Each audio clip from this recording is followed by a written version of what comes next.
Bismillahirrahmanirrahim. Assalamualaikum warahmatullahi wabarakatuh. Alhamdulillahi rabbil alamin wa bihi nasta'inu ala umurid dunya waddin. Assalatu wassalamu ala asyrafil anbiya wal mursalin sayyidina wa maulana Muhammadin wa ala alihi wa ashabihi ajma'in.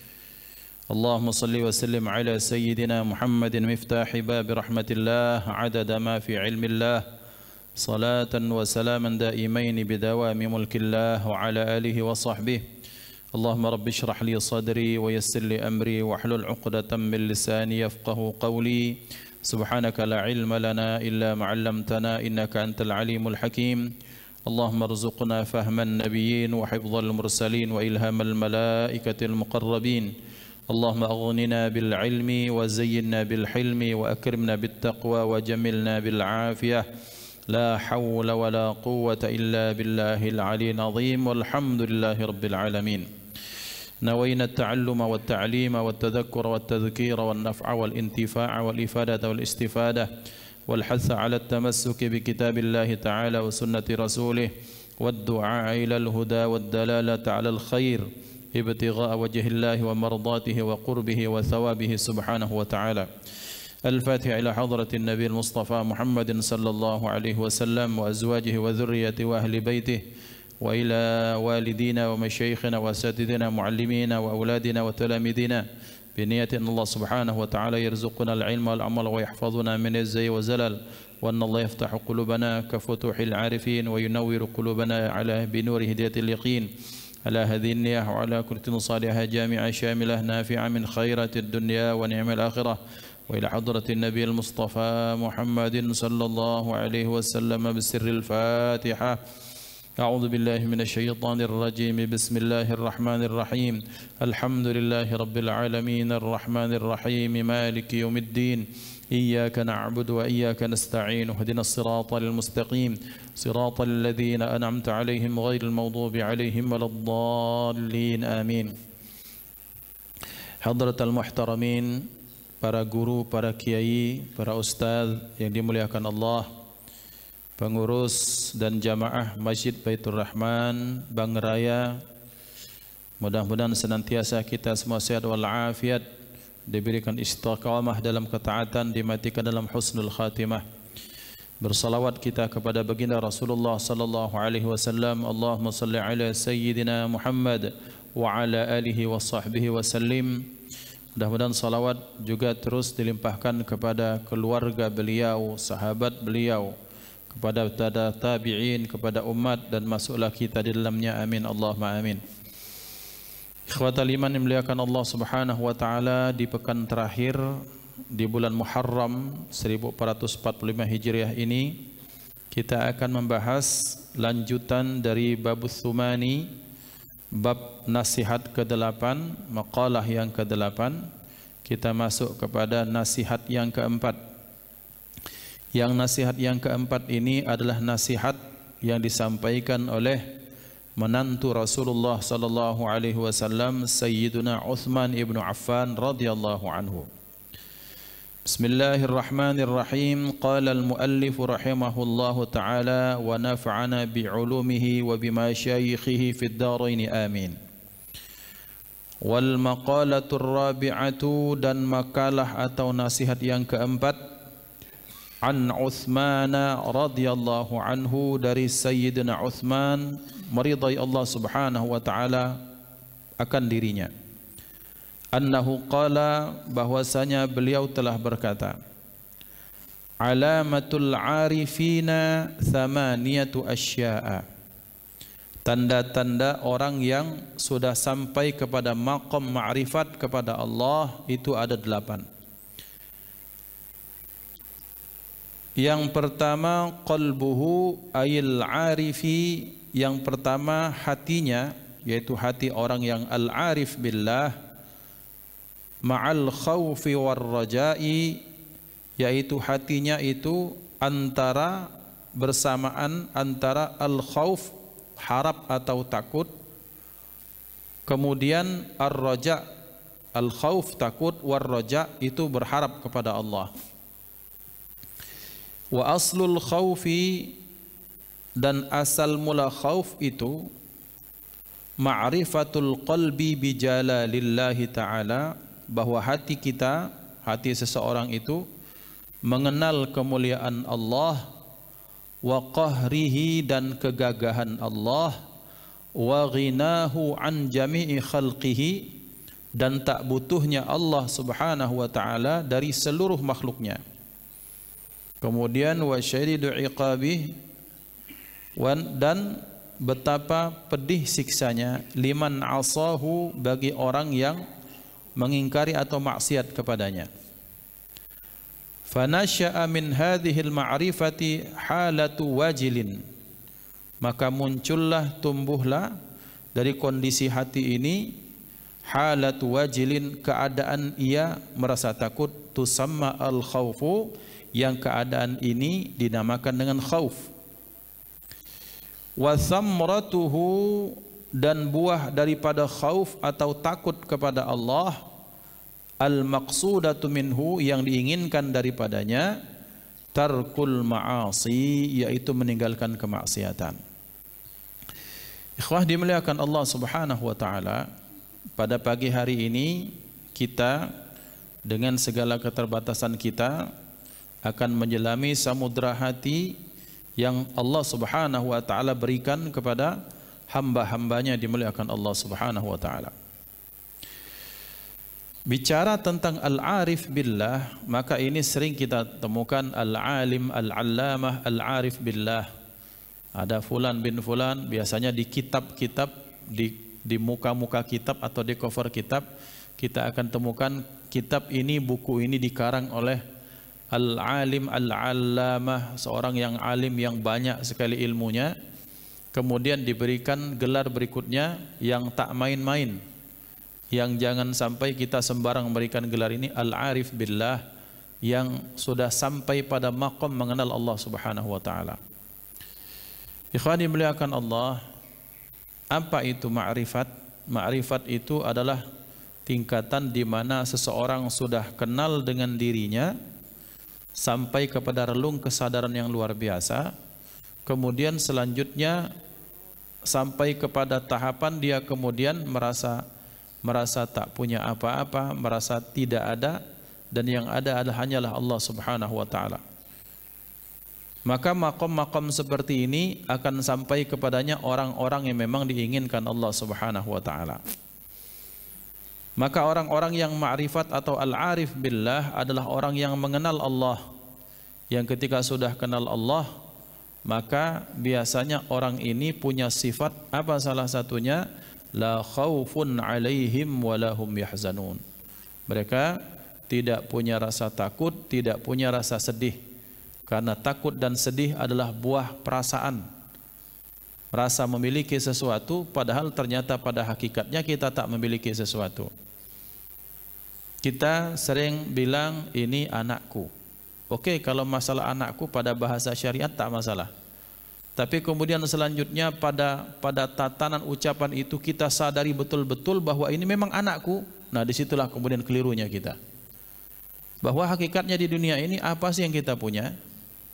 Harta titipan Allah, pekerjaan amanah daripada Allah, kemudian jabatan itu hanya apa sebagian kecil yang Allah berikan atau titipkan untuk kita, untuk kemudian kita semuanya akan dimintai tanggung jawab oleh Allah subhanahu wa ta'ala. Maka salah satu dari guru kami bilang, memang di dunia ini yang berbahaya itu kata ganti, kata beliau. Kata ganti itu apa? Akunya itu, kaminya itu. Maksudnya bagaimana? Ya, kami itu kumpulan daripada aku, bangsa kami, bahasa kami. Berkumpulnya aku, kemudian bicara kepada pihak kedua, ya jadi kami. Kami itu kumpulan aku yang ditakutkan ketika anakku, istriku, segala macam masuk kepada relung kesadaran, kemudian selanjutnya merasa memiliki seutuhnya. Nah, disitulah masalahnya manusia. Maka benar ketika al-arif billah menyatakan seperti ini, ada orang dia kemudian senang ketika dia dipuji, dan dia merasa sedih atau terhina manakala dia dilecehkan. Maksudnya lecehkan itu makna direndahkan secara verbal misalnya. Maka dia sedih terhadap sesuatu, terhadap reaksi orang terhadap sesuatu yang ia inginkan ternyata tak sampai. Kemudian dia senang atas prestasi atau kebaikan yang ia lakukan, padahal itu semuanya bukan aslinya dia yang melakukan. Maksudnya seperti ini. Di dunia ini tidak ada orang yang bisa mengkreasikan nikmat kecuali atas izin Allah. Maka ketika kita melakukan sholat, kenapa kita bisa sholat? Ya pada hakikatnya kala Allah yang kita menginginkan, itu yang menginginkan. Kemudian selanjutnya, ketika kita sholat, maka instrumen kenapa kita bisa sholat dengan nyaman, dengan enak, dengan khusyuk misalnya, masjid yang luas, kemudian suasana yang enak. Kita ini sekarang sedang diberikan kemerdekaan oleh Allah, sehingga tak perlu takut ketika sholat mungkin ada bedil, ada senapang, ada mortir, ada ranjau misalnya. Kemudian ketika kita sholat, tangan kita bisa diangkat, lidah kita bisa bergerak. Siapa yang kasih? Allah Subhanahu wa ta'ala. Terus kemudian ada yang muji, alangkah solehnya Pak Haji ini. Iyalah pulok. Nah iyalah pulok itu kan lupa menisbatkan kepada Allah. Maka bahayanya orang kalau memuji itu atau dipuji tak menyebutkan nama Allah, maka ditakutkan masuk pada bab ujub atau sum'ah ataupun sombong. Nah, ikhwah dimuliakan Allah, yang menjadi masalah adalah kita senang dengan sesuatu tapi kemudian dipujinya sesuatu tersebut bukan milik kita. Hakikatnya seperti ini. Tukang parkir nyusun mobil sini-sini selesai. Berparkir mobil yang bagus-bagus itu. Ada kawannya datang. Woi Jo, alangkah bagus mobil kau ini. Oh iyalah pulok katanya. Pas tak rasa bahagia itu? Tak pas. Mobil-mobil wong. Dia tuh cuma bagian ngaturnya be, tapi kemudian dia merasa senang dengan sesuatu yang bukan dia punya ketika dia dipuji. Mestinya sikap kita sebagaimana kesadaran seorang tukang parkir, ya apa jawabannya? Alangkah bagus. Bukan mobil aku, biasa be. Nak bagus mobil wong itu, nak jelek juga mobilnya dia. Nah ini sikap yang benar, tapi ternyata banyak tukang parkir merasa dia bangga dengan mobil yang berjejer yang dia atur untuk masuk ke satu tempat misalnya. Dan itulah kebanyakan manusia, merasa senang dengan pujian orang terhadap dirinya atas baiknya paras, atas bagusnya muka, atas gagahnya badan. Sementara kita tidak punya sedikit pun andil di situ. Ya bang, ada di sini ada orang di antara kita sudah request, ya Allah aku nak minta hidung mancung ya Allah. Mata buras, mata warna biru, rambut pirang, badan besar tinggi, bulan dado. Sudah kate. Kalau seada-adanya kita seperti ini, ya itu kemauan Allah Subhanahu wa ta'ala. Nah terus kemudian ada orang memuji fulan bin fulan karena elok parasnya, kemudian dia senang. Wah iyalah senang. Senang terhadap sesuatu sama seperti mobil itu yang bukan dia punya andil di situ. Maka ikhwan dimuliakan Allah, disinilah para ulama kemudian mengajarkan bahwa hakikatnya bahwa kita itu memang murad laisa murid. Kita ini menjalankan peran yang diberikan Allah, tinggal menikmati sesuatu yang telah Allah Subhanahu wa ta'ala berikan. Maka manakala sesuatu itu kemudian yang Allah pinjamkan kepada kita ambil, kok ada yang sampai sedih itu. Maka para al-arif billah kemudian merasa heran kok ada orang ya dipinjami pena bertahun-tahun, merasa ini penaku, terus diambil marah. Banyak tak? Banyak. Dan pena itu anak kita, pena itu jabatan kita, pena itu pekerjaan kita, pena itu istri kita, pena itu tanah kita yang digusur misalnya. Maka kemudian merasa memiliki sehingga merasa kehilangan dan merasa sedih. Dan disitulah mengapa Allah sengaja mengutus orang-orang yang punya relung kesadaran tentang ketuhanan yang benar, yang itu disebut sebagai para al-arif billah, mereka yang mengenal Allah Subhanahu wa ta'ala. Dan orang-orang seperti ini sangat kita butuhkan ya ikhwan, karena kita ini tenggelam sudah dalam hubbud dunia.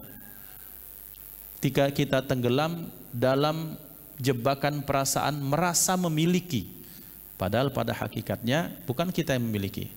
Maka kita bersyukur bahwa ada ulama-ulama yang mengarang kitab seperti ini, yang mengarahkan kita supaya menjadi orang-orang yang betul-betul sadar bahwa pada hakikatnya memang kita semuanya tak ada apa-apanya dibandingkan dengan Allah Subhanahu wa taala.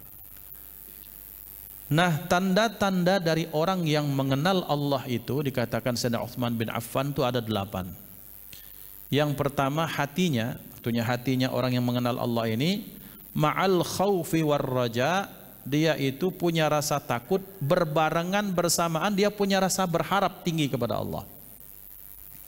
Takut terhadap azabnya Allah dan berharap akan ridha dan surganya Allah. Apa makna takut di sini? Takut di sini adalah di mana hati kita, hati seseorang itu berpikir tentang kedikjayaan Allah, kebesaran Allah, kegagahan Allah, kemudian kemahakuasaan Allah, dan tak butuhnya Allah dengan kita semua.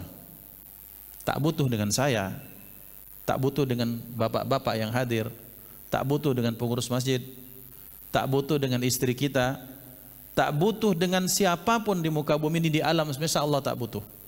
Maka ketika relung kesadaran itu hadir dalam diri kita, kita ini takut berarti. Allah maha hebat. Bagaimana tidak hebat Pak, ya ikhwan.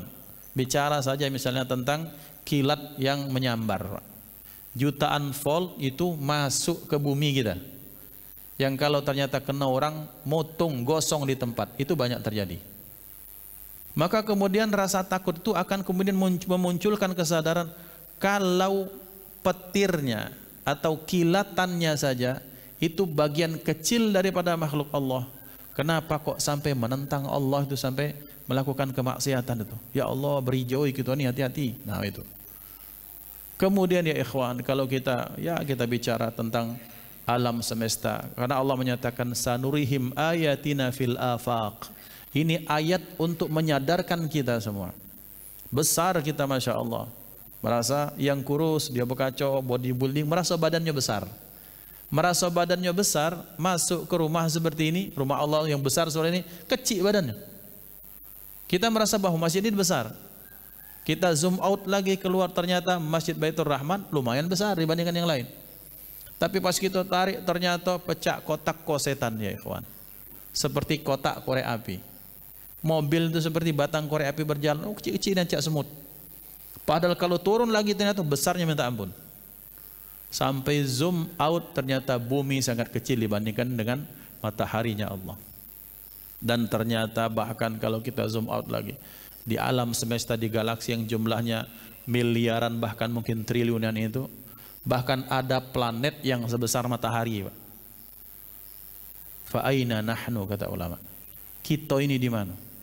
Kita yang merasa parasnya elok, jabatan dipertahankan sampai segala cara dipertahankan, pakai segala cara dipakai untuk mempertahankan kursinya masing-masing. Sampai kemudian semua merasa bahwa jangan sampai mati kalau baca. Apa sih yang diharapkan? Maka kesadaran relung hati itulah ketika kita sadar bahwa kita tak punya apa-apa dan betapa hebatnya yang menciptakan alam semesta ini, maka lahirlah rasa takut, takut sombong, takut jumawa, takut nanti jangan sampai hobi merendahkan orang lain, takut meninggalkan syariat-syariatnya Allah. Maka itulah al-khauf, kesadaran dari hati yang merasa betapa hebatnya Allah, betapa Allah tak butuh sama kita semua. Dan walhamdulillah, hadirnya ikhwan kita semua di sini ketika Allah menghadirkan kita, ada satu relung kesadaran bahwa kita yang butuh kepada Allah, alhamdulillah. Nah tapi ya ikhwan, kalau hidup tak berimbang itu bahaya. Orang kalau makan pedas baik, tak makan buah-buahan yang mengandung serat, sakit perutnya, borosnya, bocor. Maka butuh pengimbang. Pengimbang pada saat yang bersamaan, yang menyeimbang itu namanya ar-raja. Bahwa ketika kita takut terhadap Allah yang maha hebat, kalau takutnya tidak ada pengimbangnya, maka hidup kita akan pesimis. Ngapo Pak Hajian? Ya Ustaz, bakal mati juga. Beri jo kita ini walaupun nak mati, hidup ini sekarang sedang berjalan, maka hidupnya kita pertahankan untuk apa? Ketika kita hidup untuk mencari pahala sebanyak-banyaknya menyenangkan Allah, maka di situ kita punya harapan terhadap ridhonya Allah, dan itulah namanya roja. Maka apa kata Syekh Nawawi Al-Bantani roja itu?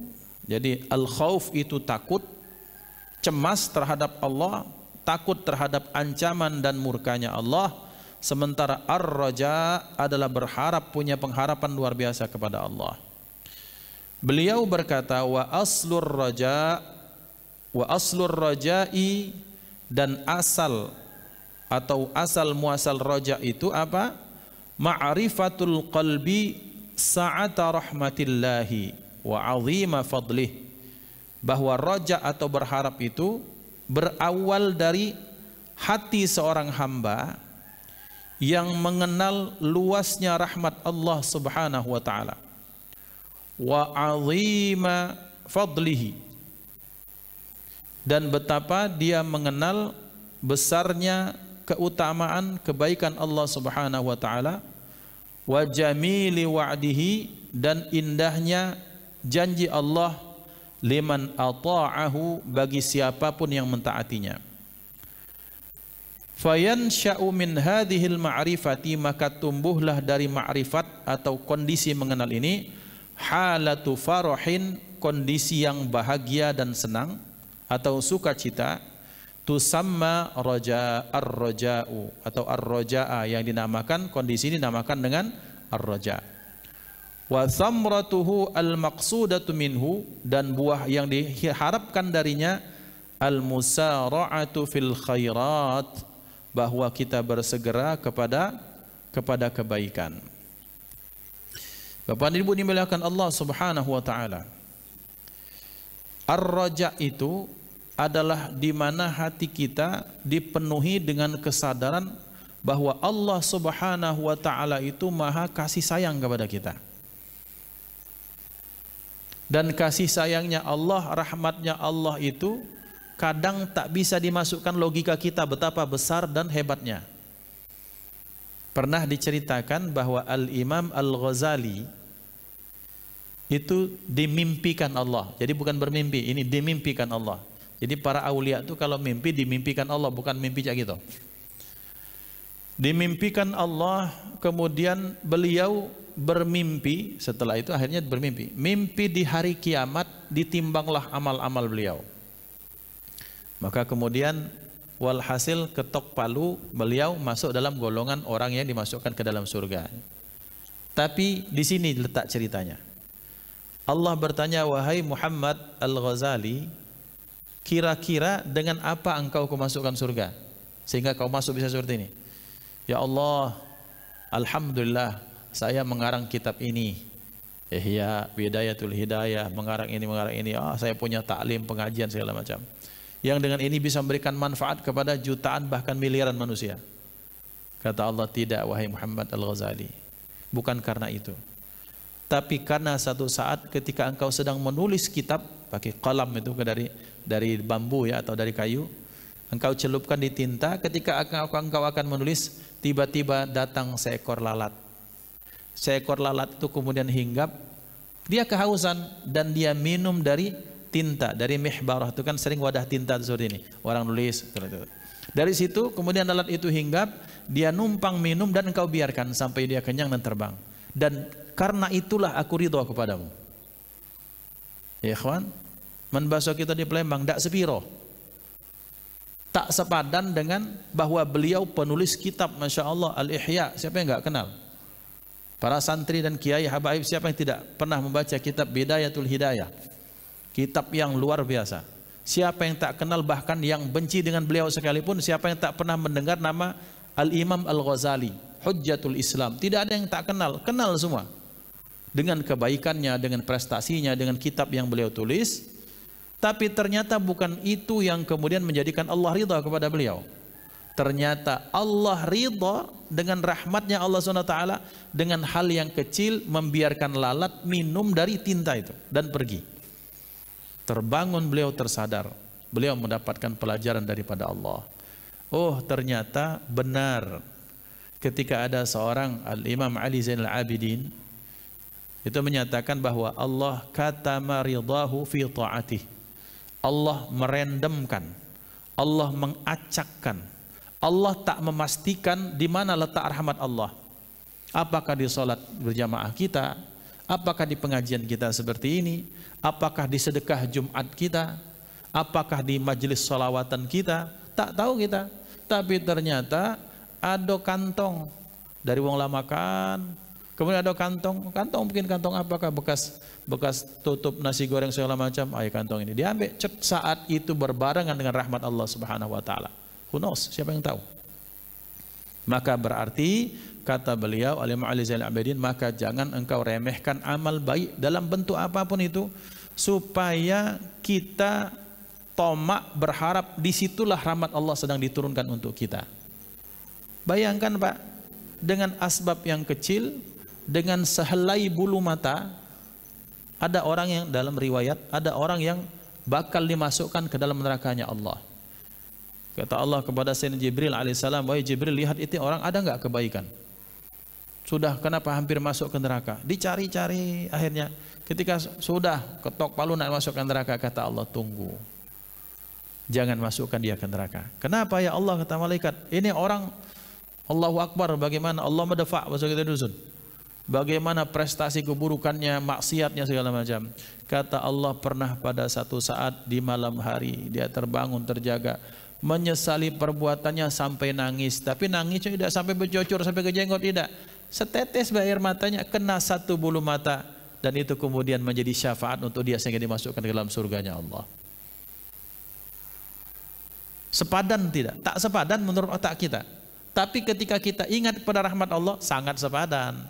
Karena kenapa? Li'anna rahmati wasi'at kulla syai', kata Allah dalam salah satu hadis qudsi. Karena rahmatku itu meliputi segala sesuatu. Maka berarti ada pengimbangan. Tadi sudah cemas dengan azab Allah, maka kita berharap, ya Allah, engkau neraka punyamu ya Allah, tapi engkau punya surga, dan rahmatmu, surgamu jauh lebih luas daripada nerakamu ya Allah.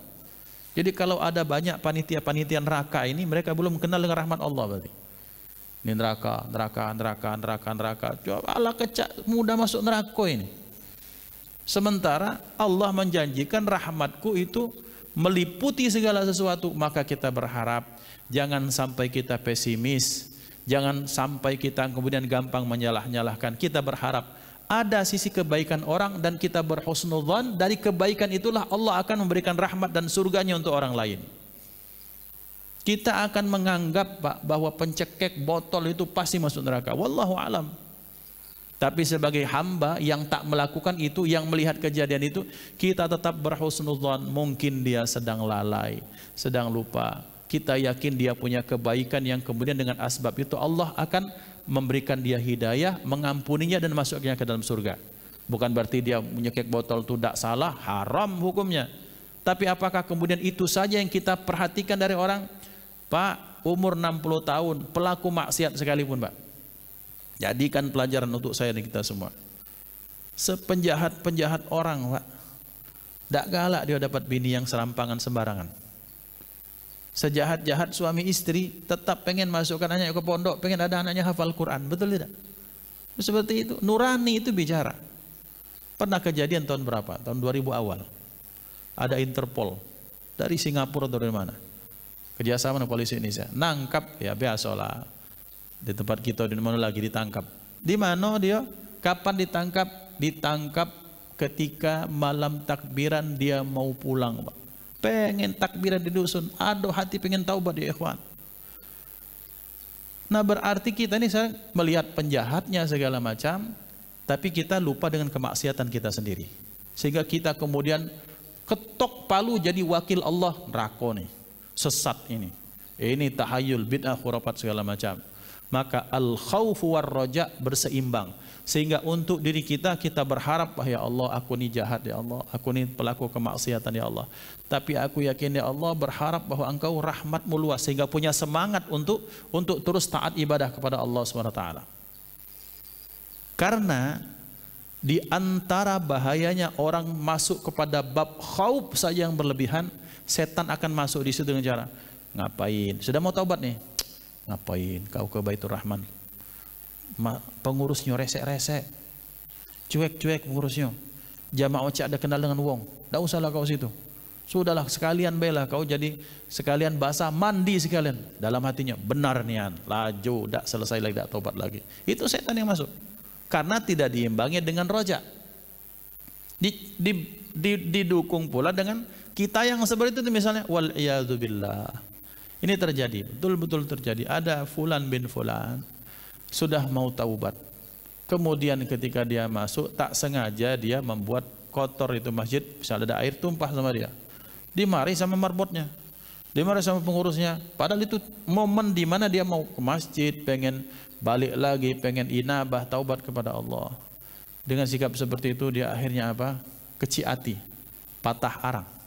Sudahlah katanya, cari ketenangan dengan cara lain. Masuk dia ke tempat remang-remang, menumpahkan botol.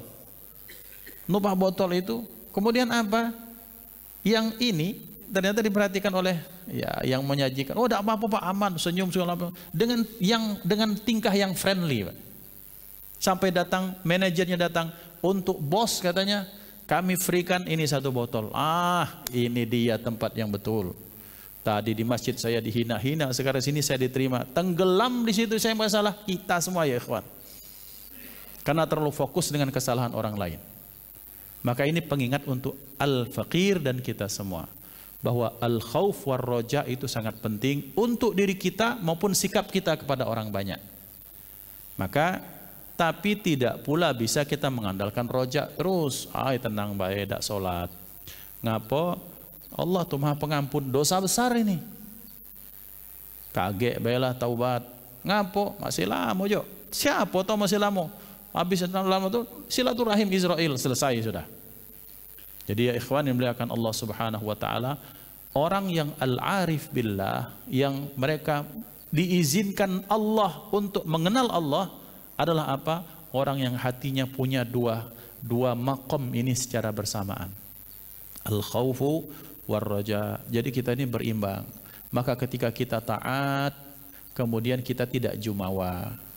Ketika kita masuk lembah kemaksiatan, kita tak putus asa bahwa Allah ada terus membersamai kita, baik dengan kemahakuasaan kebaikannya maupun dengan ancamannya. Orang kalau membaca innallaha ghafurur rahim terus Pak, bahaya. Orang yang sering membaca innallaha ghafurur rahim, ghafurur rahim, ghafurur rahim, Allah Maha Pengampun, Maha Penyayang segala macam, harus dibacakan kepadanya innallaha syadidul iqab.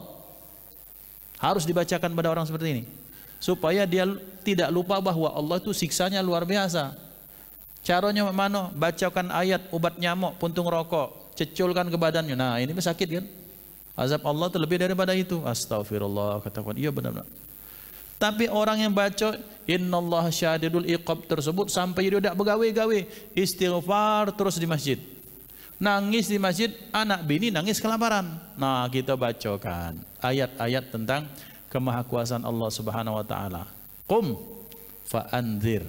Maka ikhwan dimuliakan Allah, itu yang pertama. Ruya, diriwayatkan annahu sallallahu alaihi wasallam qala, diriwayatkan bahwasanya beliau sallallahu alaihi wasallam bersabda, majtama'ar raja'u wal khaufu fi qalbi mu'minin illa a'tahu Allahu azza wa jalla ar-raja'a wa amnahu minal khaufi. Rawahu Tabrani. Tidak berkumpullah roja atau khauf, roja dan khauf, harap dan cemas itu di dalam hati seorang mukmin kecuali Allah Subhanahu wa taala, niscaya Allah memberikan kepadanya ar-raja'a, pengharapan yang luar biasa, wa amnahu minal khaufi, wa ammanahu minal khaufi, dan Allah mengamankannya dari rasa takut. Maksudnya ikhwan dimuliakan Allah, kalau sudah dua kondisi ini berkumpul dalam hati seorang hamba, maka Allah akan menimbulkan semangat dalam dirinya. Allah punya azab betul, tapi Allah punya surga dan ridha, maka punya semangat hilang rasa takut, berharap yang besar kepada Allah Subhanahu wa taala, sekalipun kalau dia pikir-pikir tak masuk akal nak masuk surga, tapi sangat masuk akal bagi Allah Subhanahu wa taala. Seperti tadi ya ikhwan, seperti bahwa orang dimasukkan ke neraka ke surga gara-gara ini dan itu. Maka ini bentuk dari orang-orang yang mendapatkan khauf war raja. Jadi hati kita Pak tetap hati kita tuh optimis kepada Allah. Ya Allah, kalau nak dipikir-pikir ya Allah, solatku tadi masih terkenang ya Allah dengan rumah, terkenang dengan kunci mobil tadi, dikunci apa tidak mobil, terkenang dengan anak-anak tadi, obat nyamuknya lah habis belum, terkenang dengan SPP lah dibayar belum. Tapi ya Allah, sekalipun hati kami ngelayap ya Allah, kami yakin bahwa Engkau Maha Pengampun. Nah terus punya harapan yang tinggi kepada Allah Subhanahu wa taala. Itu kalau sudah berkumpul antara khauf dan roja dalam satu hati, di dalam hati seorang hamba. Selanjutnya walisanuhu ma'a alhamdi wassana'i 'ala Allah taala. Sementara lisannya itu terus memuji-muji, memuja-muja Allah Subhanahu wa taala. Jadi kalau orang yang al-arif billah, yang sudah mengenal hakikat Allah, baik dalam tingkatan awam, sedang maupun tinggi, maka dia tak pernah lepas lisannya dari memuji Allah. Apa kabar Pak? Alhamdulillah, kan muji Allah.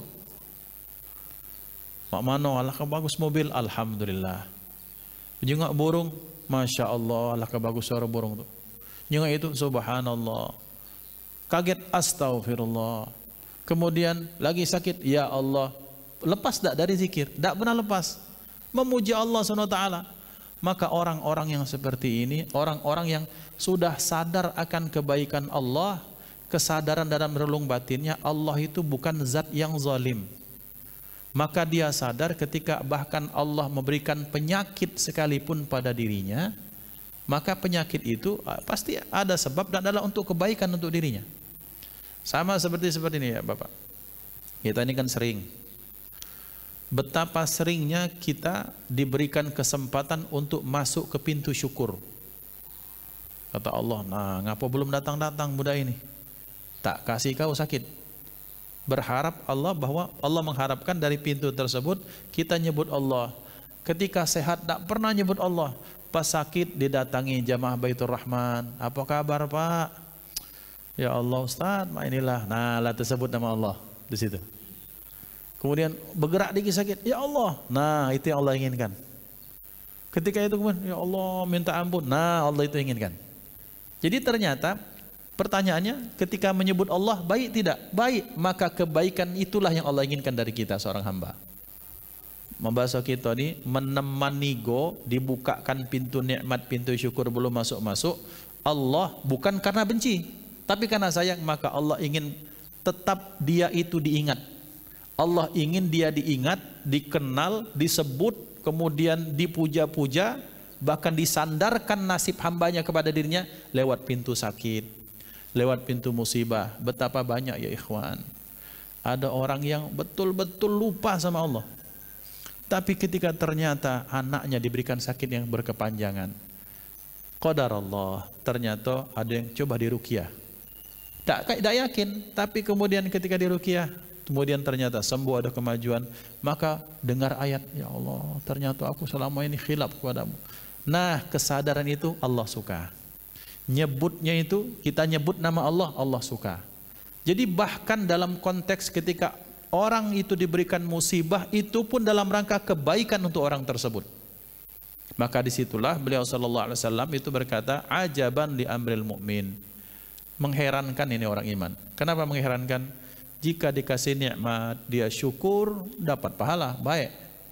Ditimpa musibah, dia bersabar, nyebut nama Allah, dia bersabar, itu pun jadi kebaikan. Maka orang beriman itu tak ada potensinya dia melakukan kerugian. Illalladzina amanu wa amilus salihati wa tawassaw bil haqqi wa tawassaw bis sabri. Jadi orang yang beriman kepada Allah, al-arif billah itu, dia terus memuji Allah. Hatta bapak-bapak melihat semut yang beriringan, masya Allah, ya Allah, alangkah hebat engkau menciptakan semut. Ya Allah, alangkah hebat Engkau menciptakan telur. Telur dibuka setengah jam merah rusak, tapi disimpan dalam cangkang yang dengan bentuk yang sedemikian rupa, dengan zat yang sedemikian rupa, dia tahan sampai beberapa hari, beberapa minggu bahkan. Nanas ya ikhwan, nanas banyak gitu nanas, boleh orang Senuro. Nanas disimpan di tempat biasa, dia mungkin akan lama busuknya, tapi dirusak tangkainya, pucuk bawahnya, sebentar baik itu. Apel disimpan dalam cangkangnya, dalam kulitnya, tahan dia berapa minggu. Buka dia, kulitnya rusak dia dalam setengah jam. Siapa yang menciptakan? Allah. Maka orang yang beriman, apapun yang dia pandang ini, ada Allah di situ. Maksudnya ada kekuasaan Allah, ada ilmunya Allah, ada iradatullah. Maka tak lepas mulutnya dengan cara menyebut Allah, itu tanda-tanda hati yang hidup. Tapi kalau sudah melihat daun biasa saja, mendengar kokok ayam biasa saja, melihat pisang yang dari hijau kemudian menguning, masak tua kemudian habis hancur, biasa saja. Bahkan melihat dirinya sendiri yang dulunya kuat kemudian rentam menjadi biasa saja, maka ini tanda-tanda hati yang sedang kering kerontang.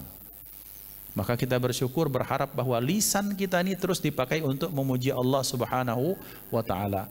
Hatta sampai ke ketika kita memuji makhluk Allah, entah anak kita, entah cucu kita, awali dengan menyebut Allah supaya tak kena mudarat.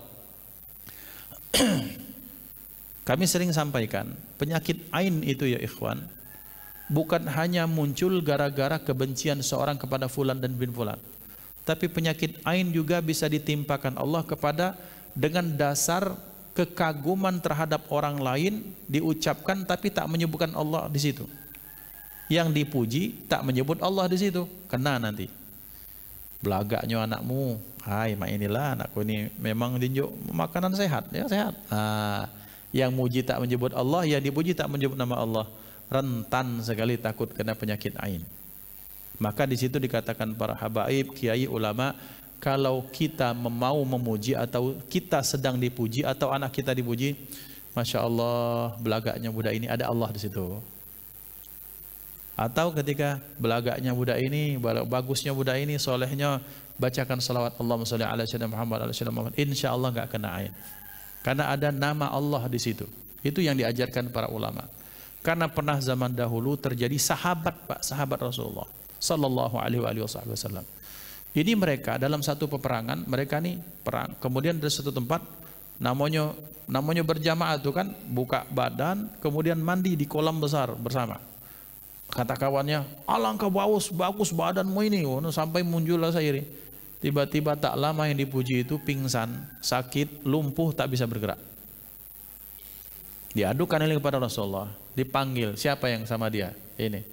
Rasulullah menyatakan, kau tuh hati-hati dengan mulutmu kalau nak muji, pujilah orang tapi pujilah Allah dulu, karena hakikatnya Allah yang menciptakannya seperti itu.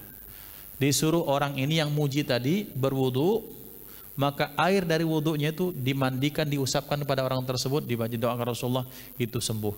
Jadi salah satu kaifiat cara menyembuhkan orang penyakit ain, kemudian penyakit apapun itu yang kena sihir, itu salah satunya dengan bekas wudu ini, bekas tetesan air wudu kemudian diteteskan, kemudian dimandikan kepada orang-orang yang kena sihir atau kena penyakit ain, maka insya Allah itu akan jadi asbab kesembuhannya. Nah ini kada sudah ada kode, sudah ngambil mic, berarti sudah di penghujung. Ada yang mau bertanya, kami persilahkan. Tafadhal. Baik Pak Ustaz. Ya, izin Pak Ustaz. Silakan.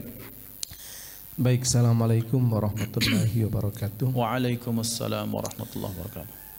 Terkait dengan roja ini, berharap ini kepada Allah ini, ada enggak kaitannya? Saya baca di Al-Hikam pasal kedua itu kan Pak Ustaz, kata Ibnu Athaillah, keinginanmu untuk tajrid, tetapi Allah menegakkanmu dalam makom asbab, itu merupakan syahwat yang tersamar.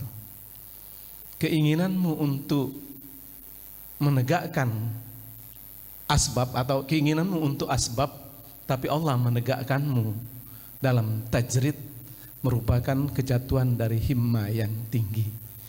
Nah, yang saya ingin tanyakan ini dalam berharap itu kan semua orang berharap, berkeinginan, ingin jadi orang soleh, ingin masuk surga, ingin kaya, ingin sejahtera. Tapi kapan kita masuk ke makam tajrid? Kapan kita masuk ke makom asbab? Itu saya terima kasih Pak Ustadz. Assalamualaikum warahmatullahi wabarakatuh. Waalaikumsalam warahmatullahi wabarakatuh. Ini bahasa-bahasa tinggi yang saya pun belum belajar al-hikam. Jadi dengan keterbatasan pengetahuan saya izinkan saya menjawab. Kalau benar tolong itu dari Allah, kalau salah tolong diperbaiki. Jadi makom tajrid itu makom ketika seorang hamba sudah berlepas dari hukum sababiyah, hukum realitas sebab akibat. Artinya sudah lapar Ustaz, ya sudah dodo. Allah kenyangkan bisa. Siti Maryam ibadah kepada Allah, lepas dari makom tajrid. Malaikat Jibril yang antar makanan. Makan di musim dingin yang datang buah-buahan musim panas. Di musim panas yang datang makanan yang tumbuhnya di musim dingin. Tajrid. Imam Malik ketika berbantahan dengan Imam Syafi'i tentang konsep rezeki, beliau makom tajrid. Sementara Imam Syafi'i makom syariat, makom sababiyah. Pertanyaannya, kapan kita tahu bahwa kita ini di makom tajrid atau di makom syariah? Maka jawabannya satu, kita bertanya kepada orang yang al-arif billah, para aulia yang mereka sudah mengenal Allah sehingga ada mukasyafatul qulub. Ya, ini sudah sampai pada makomnya. Tapi kebanyakan kita ini makom syariat, makom sababiyah, al-akhdhu bil asbab. Kita memang membutuhkan sebab. Kate gawe, kate duit Ustaz, oi nyari gawe jo. Tidak duit ini bakso kami di dusun lama tuh, tidak duit ini selawat citak nih digegar-gegar campak duit itu tidak. Kate duit cari apa gintangan yo. Ada rumah tuh nangkul mancing, ikannya jual jadi duit. Itu asbab namanya. Maka kapan kita tahu? Pertama kita bertanya kepada ahlinya. Ahlinya ahli siapa? Para aulia. Yang kedua kita tanya hati kita, istafti qalbak, tanyalah hatimu tapi relung hati yang jujur. Nilai dirimu dengan jujur dan kau akan tahu di mana makommu. Pengen dia masuk makom tajrid, makom yang tak butuh asbab karena dia sudah langsung kepada Allah. Makom tajrid, tapi digosipi wong masih marah, masih kan makom syariat. Maksudnya apa korelasinya? Korelasinya makom tajrid itu makomnya para aulia. Para aulia itu sudah tidak memikir makhluk yang dipikirkan Allah, sehingga makhluk bumi rizki mendatanginya dengan menghamba-hamba, menghibah-hibah. Kenapa? Karena dunia ini memang hina di dalam pandangannya. Maka ketika kita memandang dunia dengan hina, dunia akan memuliakan kita. Ini ada cerita menarik ini. Dikarenakan di Hadramaut Darul Mustafa, pondoknya Sayyidil Habib Umar bin Salim bin Hafidh itu kan ya di Yaman, pasti kena gara-gara penyerangan Saudi. Ya, ini motifnya tetap ekonomi, Pak. Alasannya saja Saudi itu menyerang Yaman, katanya di situ ada Syiah segala macam, mengutus ISIS atau Al-Qaeda, menghancurkan bandara di Son'a, di ibu kotanya. Sampai sekarang untuk ke Yaman cuma bisanya lewat Sewun saja bandaranya, selebihnya nggak bisa. Siapa yang menghancurkan? Kaidah atas suruhan siapa? Suruhan Saudi. Alasannya apa? Alasannya bahwa di Yaman tuh banyak Syiah Houthi itu. Padahal Pak di sana ada cadangan minyak yang bakal bisa dieksplor, sementara Saudi sudah mulai kehabisan minyak. Contohnya sekarang sudah kehabisan minyak. Ujung-ujungnya cuan, Pak. Dimanapun itu, duit itu. Syiah kaidah itu kalam farih semua, omongan kosong. Akan balik kepada itu. Dampaknya adalah biaya hidup jadi mahal. Sehingga satu saat ini bendahara Darul Mustafa pondoknya Habib Umar, kemudian beliau datang melapor ke Habib. Ini ngomong lapornya ke Habib Umar sudah berapa kali ya, jadi terpaksa. Karena kalau tidak dinaikkan bayaran dalam perhitungan beliau sebagai seorang bendahara, Rasanya tak mungkin kita baca ngangkat anak-anak makan ini bagaimana? Kebutuhan awalnya sebulan 100.000, tapi gara-gara krisis moneter, kemudian ngemin itu sampai 200.000, mestinya 300.000 baru bisa makan seperti sebelumnya. Lapor. Kata beliau, berapa bulan anak-anak per bulan? $20 wahai Habib. Angkanya saya tak tahu, saya sudah lupa. Kata beliau, lama diam. Lama nih diam. Berapa? $20. Berarti bulan depan, mulai bulan depan kasihkan jadi $10. Bukan dinaikkan tapi diturunkan. Nah, kata kawan, pening kepala kawan. Yang $20 tidak cukup, ini jadi $10. Maka apa kemudian? Ya sudah, diumumkan $10. Tak lama seminggu dari keputusan itu bayaran diturunkan, sedang krisis butuhnya $60, misalnya kan, $20 normal, dinaikkan 60 baru bisa makan, jadi $10. Bendahara pening. Tak lama datang Pak, seminggu dari situ. Datang tamu dari negara Arab atau dari Barat. Bertemu, Beb, apa kabar, sehat segala macam. Keingat terus sama Habib, ini oleh-oleh. Uang itu sekitar 3 miliar ya ikhwan. Kata Habib, panggil bendahara, panggil. Ini duit 3 miliar, pakai untuk makan anak-anak sampai ke keadaan normal. Nangis ini bendahara. Nah, Habib Umar senyum. Kamu tahu kenapa aku diam kemarin? Tidak. Ya namanya seorang wali. Saat itu dunia sedang mendatangiku, dia ngejek-ngejek aku. Maka kata Habib Umar, kita lihat siapa yang menang. Dunia menantang saya dengan, oh kau susah kan? Maka kalau kau tak $60 susah. Maka saya hinakan dunia dengan minta $20, tak kasihkan $10. Alhamdulillah Allah berikan kemenangan. Kalau aku putuskan, oke, $60, duit tidak datang ke kita yang 3 miliar. Masya Allah, itu Pak. Makom tajrid. Kira-kira pacar tak gitu? Belum, berarti kita makom asbab. Kalau kita masih panas dengan wong yang nyayangi kita, ini Pajero, sementara aku lado Pajero, dia beli Lamborghini, masih panas gitu, berarti masih makom asbab. Kalau kita masih emosi, masih sedih, anak-anakku kaget mano makan apa tidak ya Allah, kaget mereka ini misalnya sekolah apa tidak ya Allah, masih makom asbab. Makom tajrid itu adalah hatinya sudah, ya Allah, nak mano be, akulah berusaha segala macam, aku serahkan mereka kepadamu, lempang be. Nah itu baru makom tajrid. Jadi kapan kita tahu bahwa kita di makom tajrid, di makom asbab? Kita tanyakan kepada ahlinya hati, itu satu. Kalau tak bertemu, karena memang mungkin kita tak sefrekuensi dengan beliau-beliau, kita tanyakan hati kecil kita. Kita ukur diri kita dengan jujur dan akan ketahuan. Kalau misalnya dengan Allah masih hitung-hitungan, maka berarti kita masih makom asbab, makom syariat. Na'khudhu bil asbab. Apa maksudnya na'khudhu bil asbab? Kalau lapar, cari nasi, makan, barunya. Kata nasi Ustaz, cari beras. Kata beras, cari duit, begawi. Nah itu asbab namanya. Tapi kalau makom tajrid itu, ya seperti Imam Malik yang sering diceritakan. Bahwa Imam Malik menyatakan rezeki itu akan datang tanpa kita cari. Oh enggak, wahai guru, harus kita cari. Ya sudah, kata beliau, ini pendapatku. Imam Syafi'i untuk membuktikan omongannya kepada gurunya Imam Malik radhiyallahu ta'ala anhu. Beliau bekerja dapat uang beli anggur. Nak ngambok.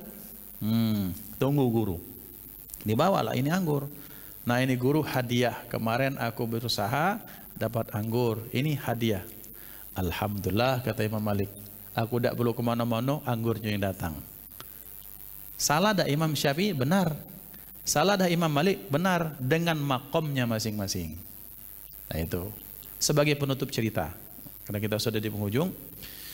Antara Sayyidina Umar, Sayyidina Abu Bakar kan juga masyhur realitas ceritanya seperti ini. Ketika Rasulullah menyatakan, wahai Umar, uang 200 dinar yang kau kasihkan ini di keluargamu apa untuk mereka modal makan? Aku tinggalkan setengah. Kalau 200 dinar yang ini berarti di rumah juga 200 dinar. Masya Allah, jazakallah kata Rasulullah. Abu Bakar yang cuma 20 dinar nih, mana keluargamu? Aku tinggalkan Allah dan Rasulnya di tengah mereka. Allahu Akbar, kata Sayyidina Umar, wallahil azim, setelah hari ini aku tak akan mau menyayangi Sayyidina Abu Bakar karena beliau di maqam tajrid tadi. Salahkah keduanya? Benar galo dengan kondisi. Yang salah ini perhatikan sebagai menutup. Yang salah kita ini merasa kita ini makom tajrid. Lah merasa wali. Wah, tenang we. Mau ada makan sehari semalam. Bosong lapar, Pak. Bosong lapar. Asli bosong lapar. Membahasa Inggrisnya kebuluran gitu.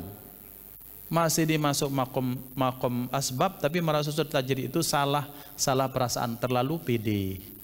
Nah kira-kira seperti itu berarti kita harus jujur melihat diri kita dengan indikator-indikator yang ada. Wallahu a'lam bissawab. Hadanallahu wa iyyakum ajma'in.